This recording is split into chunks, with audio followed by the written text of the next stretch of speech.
Hello there, Penguins playing Army. My name is Sharav and welcome to the F1 Roundup. Today we're going through the Azerbaijan Grand Prix. Firstly and foremost, sorry I've got a bit of a sore throat, but this is the only chance I'm going to have to record this video because for the first time in this series, we're going through the race on the day it comes out. Because the race happened, a few hours ago.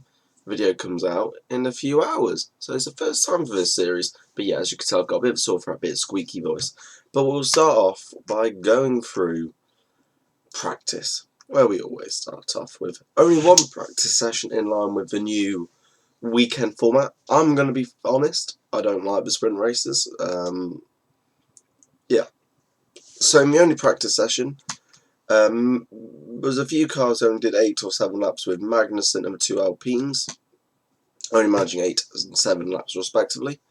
Then Russell was at the back of the pack for the rest, really struggled with 20 laps, 1 minute 45 and 8 thousandths of a second, 8 to 2,000 hundredths of a second even. Not good.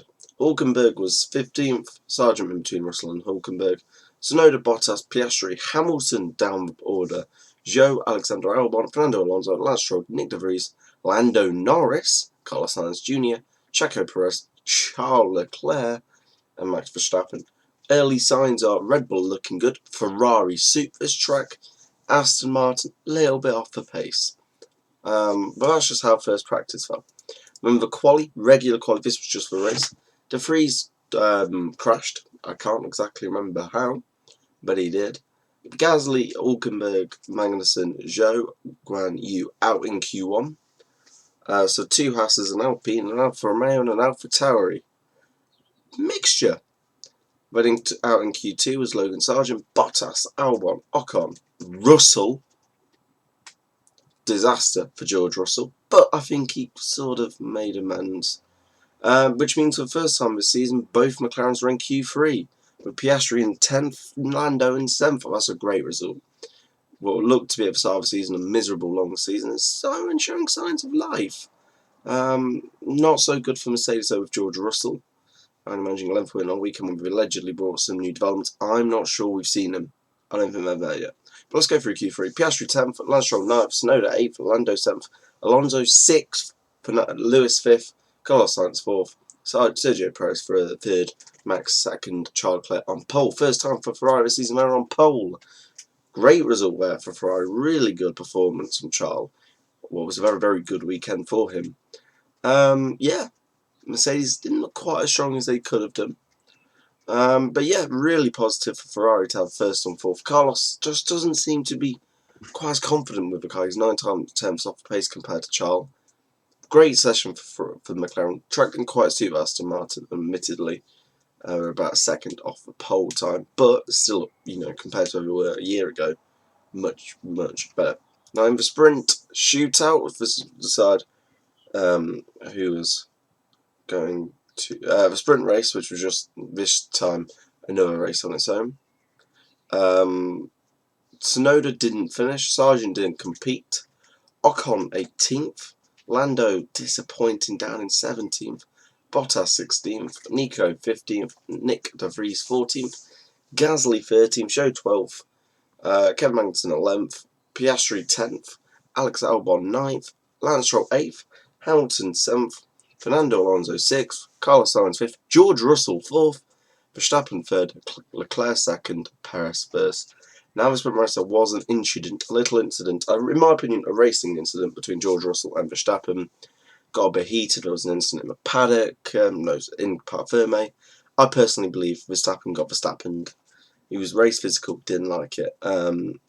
He didn't leave much space to George, but I think a racing incident was the fair result.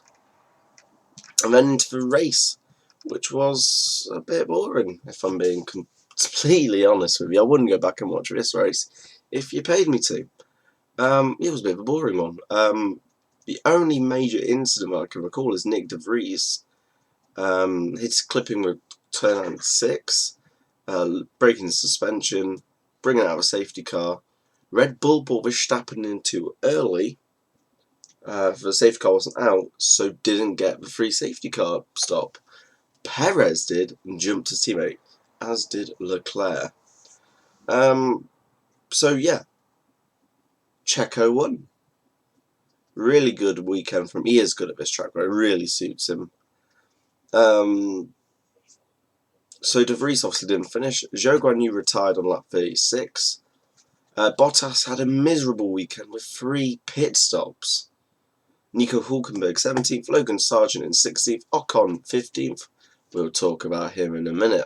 Gasly 14th, Magnussen 13th, 12th for Albon, 11th for Piastri, 10th for Tsunoda, Lando in 9th, getting points again, George in 8th, Lance Stroll 7th is one of his weak performers, Hamilton in 6th, and a pair of Spaniards in Carlos Sainz and Fernando Alonso, who for the first time doesn't finish on the podium, but still a solid weekend from Aston Martin. Martin's main man, who is an engineer as it turns out, telling his team how to. Charles Leclerc third off pole, but at podium for them. What a weekend for Ferrari, all things considered. Verstappen second after being overtaken by his teammate in the pits. Checo first. Yeah, it was a boring race, if I'm being completely honest. Wasn't much that stuck out with me. So although we had a lot more to talk about, we didn't have anything really to talk about. As much as we did in Australia, which we had loads to talk about. Now, as we look at the standings, De Vries and Sargent still yet to score points. Magnussen and Albon each have a point. Tsunoda and Zhou have 2. Gasly and Ocon on 4, as is Bottas and Piastri. Hulkenberg on 6. Lando on 10th. Lance on 27. George Russell on 28, Leclerc on 28, Carlos Sainz on 34, Lewis on 48, Fernando on 60, Sergio Perez on 87, and Verstappen on 93. I think we could really see Sergio push for the title. It's going to be one of the 2 Red Bulls. I think that's pretty clear now. Unless Aston Martin and Mercedes have an absolute wildy in terms of progression, development of their car. I think it's between the 2 Red Bulls, and constructors quite clearly it's going to be a Red Bull because they're already 90-something points in the lead.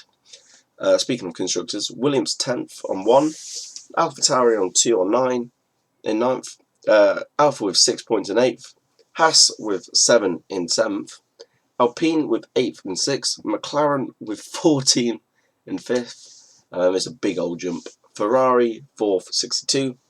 Mercedes 3rd with 76. Aston Martin 2nd with 87. And Red Bull with a massive gap, 180. They've won all the races so far this season. Off to Miami next week, but I'm going to talk about the Ocon pit lane incident and, the big incident where Ocon is pitting and there are members of the press in the pit lane already. That's got to be sorted. That can never happen again. Safety has to be paramount in Formula 1. And that it has to be what it is. Now, I apologise for the slightly horsey voice and a bit of a shit voice. It's not ideal, but I've got a really sore throat, which is why we're actually going to leave this episode slightly shorter. I'll see you all when is in the next race. It's Miami calendar. So Miami is the next Grand Prix in May.